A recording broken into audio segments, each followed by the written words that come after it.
Épictète, citation qui transforme des vies, stoïcisme. Parfois une seule phrase suffit, une phrase unique, prononcée au bon moment, peut traverser des couches que personne n'a jamais réussi à toucher, quand tout semble s'effondrer, quand la poitrine se serre sans nom, quand le monde devient un endroit silencieusement cruel. Une phrase peut vous trouver, non pas pour résoudre, mais pour rappeler que, même dans le chaos, il y a un endroit en vous où la lucidité respire encore. Ce fut le cas pour Épictète. Il n'a pas eu une vie facile. Il fut réduit en esclavage.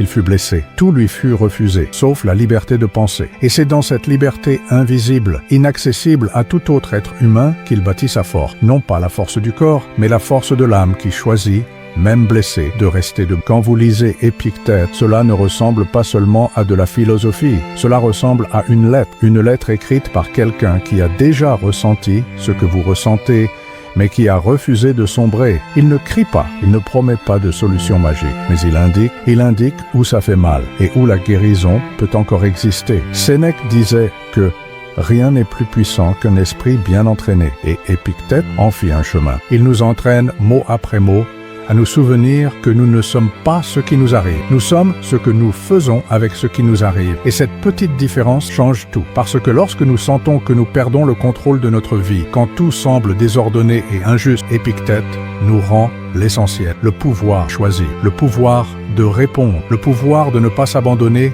même quand tout autour de nous nous abandonne. Et c'est ce que ce texte apporte. Pas des formules, pas des promesses, mais des rencontres avec des phrases qui ne veulent pas seulement être citées, elles veulent être vécues. Parce que, au fond, il y a des moments où la bonne phrase, prononcée dans le bon silence, peut nous rendre l'intégrité que nous pensions avoir perdue. 1. Ce ne sont pas les choses qui nous troublent, mais le jugement que nous portons sur elles. L'esprit est un miroir brisé. Il reflète tout en fragments, interprétations, suppositions. Nous ne voyons pas toujours ce qui est, nous voyons ce que nous croyons être. Et dans cette confusion silencieuse entre faits et idées, naît une grande partie de notre angoisse. Épictète ne dit pas que la douleur n'existe pas. Il dit qu'elle commence à se transformer lorsque nous reconnaissons à quel point nous mélangeons la réalité avec la projection. Vous ne souffrez pas parce que quelqu'un a tardé à répondre à un message. Vous souffrez parce que vous avez jugé ce retard comme du mépris. Vous ne vous sentez pas insuffisant parce que vous n'avez pas été choisi. Vous vous sentez ainsi parce que vous avez interprété le silence de l'autre comme un rejet personnel. La souffrance ne naît pas des faits, elle naît de l'histoire que nous racontons sur les faits. Et lorsque cette histoire est répétée sans conscience, elle devient vérité. Une vérité lourde,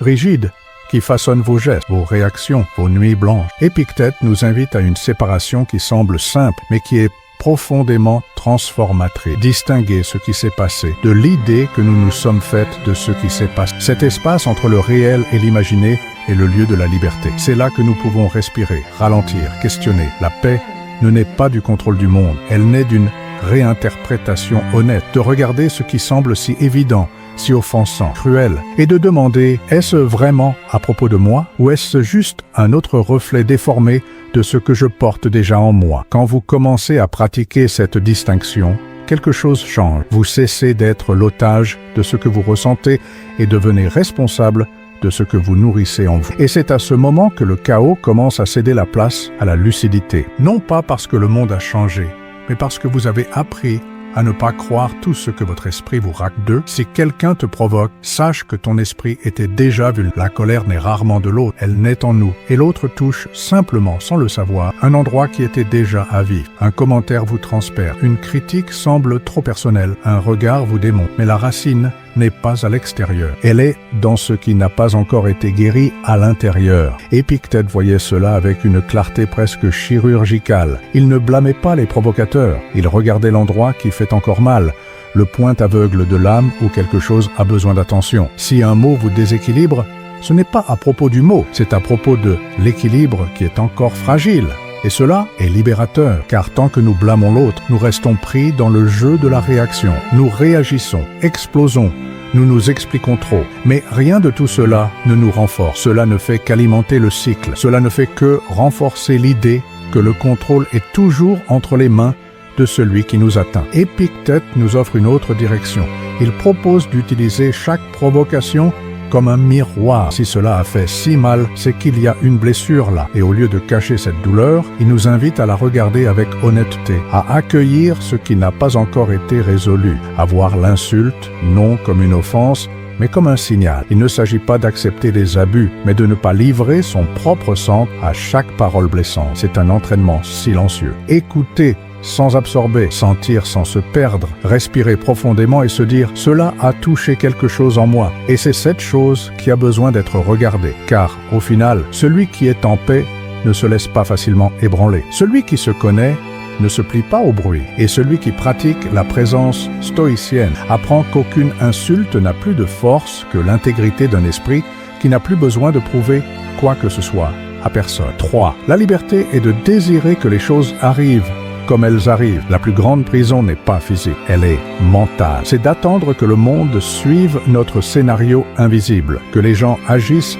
comme nous le voudrions, que la vie se plie à nos attentes. Et quand cela n'arrive pas, parce que cela arrive rarement, nous nous révoltons, nous souffrons, nous luttons contre ce qui est, comme s'il était possible de forcer le fleuve à remonter son cours. Épictète indique un chemin qui semble radical. Il ne dit pas seulement d'accepter ce qui arrive, il va au-delà. Il dit que la vraie liberté commence quand vous désirez que les choses arrivent exactement comme elles arrivent. Non pas parce que tout est bon, mais parce que tout est inévitable. Et lutter contre l'inévitable, c'est s'affaiblir peu à peu. Il est difficile de comprendre cela immédiatement. Cela ressemble à de la résignation.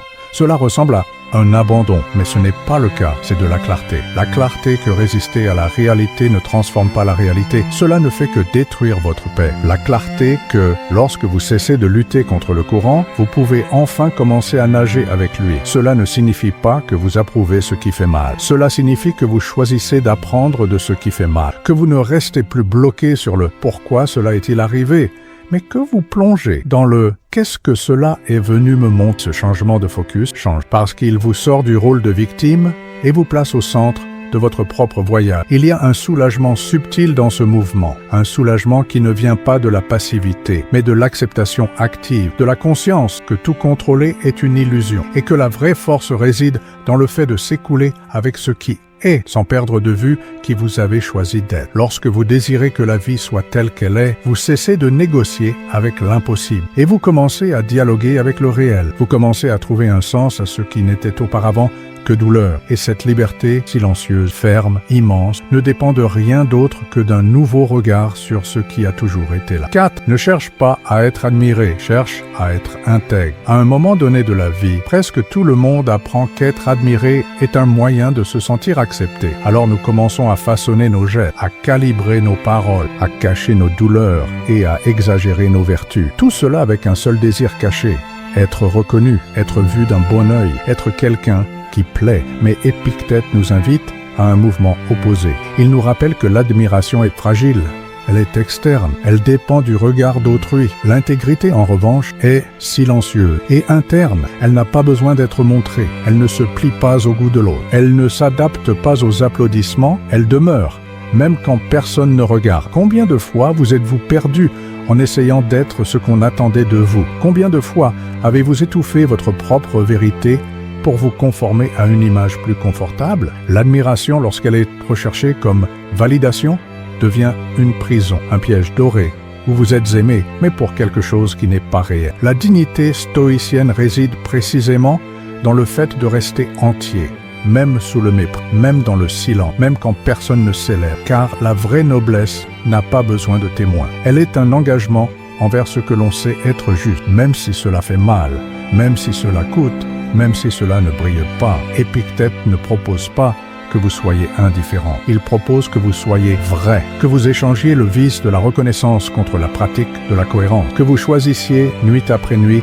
de dormir en paix avec votre propre conscience, même si le monde ne perçoit jamais l'effort silencieux que cela exige. Un geste intime qui peut vous le rappeler est simple. Avant de dormir, demandez-vous « Où ai-je été intègre aujourd'hui, même si personne ne l'a remarqué ?» Et écrivez. Écrivez comme quelqu'un qui laisse des traces pour soi-même, car lorsque la vie semblera s'effondrer à l'extérieur, Ces réponses seront un abri et vous vous souviendrez que la valeur la plus profonde n'a pas besoin d'être applaudie. Elle a juste besoin d'être simple. L'homme n'est pas troublé par les choses, mais par l'opinion qu'il en a. Il y a des jours où tout semble conspirer contre vous. Un contretemps, un silence, un rejet inattendu. Et soudain, l'esprit s'agite, le cœur s'accélère, le corps se met en alerte. Mais si vous vous arrêtez, juste un instant, vous réaliserez peut-être ce qui fait mal, ce n'est pas ce qui s'est passé. C'est ce que vous avez cru que cela signifiait. Épictète répète cette idée plus d'une fois, non pas parce que c'est simple, mais parce que c'est essentiel. La répétition, pour lui, n'était pas de la redondance, c'était une pratique, c'était un nettoyage de l'esprit, c'était une manière de recalibrer le regard, car l'esprit,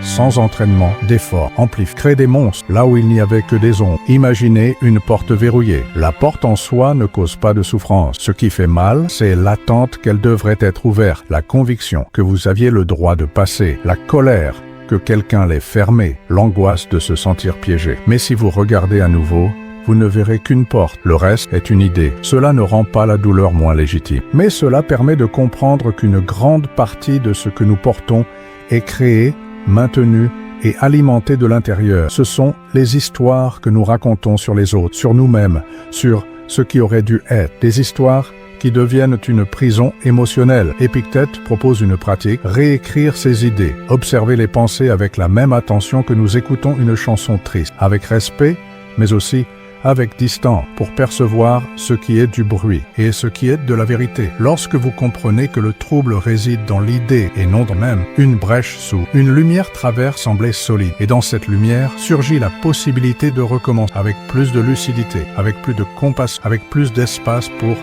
car au final, ce n'est pas le monde qui a besoin de... C'est la manière dont le monde s'installe en vous. Le silence intérieur qui subsiste après que l'esprit s'apaise, après tant d'agitation interne, après tant d'idées résonnant comme des coups de tonnerre dans la poitrine, il y a quelque chose qui demeure. Un silence, mais pas le silence du vide, le silence de la présence, de l'esprit qui a cessé de courir, de l'âme qui a cessé de résister. Sénèque disait que les grandes décisions de l'âme naissent dans le silence et non dans le bruit des émotions. Et lorsque vous vous permettez de traverser les mots d'Épictète, quelque chose en vous commence à s'aligner sur cette vérité. Vous cessez de chercher à l'extérieur ce qui ne peut être cultivé qu'à l'intérieur. Vous cessez de mendier le contrôle, la reconnaissance, la prévisibilité, et vous commencez à toucher une liberté plus subtile, la liberté d'être en paix, même quand le monde ne l'est pas. Épictète ne nous invite pas à éviter la douleur, il ne nous promet pas le confort. Ce qu'il offre, c'est la fermeté, c'est la sagesse de celui qui a déjà vu le fond du puits, mais a refusé d'être défini par lui, de celui qui a perdu tout ce qui peut être perdu, sauf sa propre lucidité, de celui qui fut blessé, humilié, réduit au silence, mais qui a tout de même choisi de penser clairement, de choisir en conscience, de vivre avec intégrité. La transformation stoïcienne est ainsi. Elle ne vient pas d'une grande révélation. Elle vient de l'habitude silencieuse de revenir à soi, de répéter les mêmes phrases, jusqu'à ce qu'elles cessent d'être des idées et deviennent un sol solide, jusqu'à ce qu'elles cessent d'être des conseils et deviennent une colonne vertébrale. Vous pouvez imaginer Épictète comme un rocher au milieu de la tempête, immobile, non par dureté, mais par sagesse. La tempête arrive, l'eau monte, le vent hurle, mais il demeure, parce qu'il a appris que celui qui apprend à rester ne se noie pas. Et peut-être est-ce cela le plus important maintenant, ne pas essayer d'être parfait, ne pas essayer d'avoir toujours raison, mais apprendre à demeurer en soi, avec lucidité, avec dignité, avec silence, parce que quand l'esprit s'apaise, l'essentiel apparaît enfin. Et l'essentiel, presque toujours, est ce que vous portiez déjà, mais n'aviez pas encore écouté.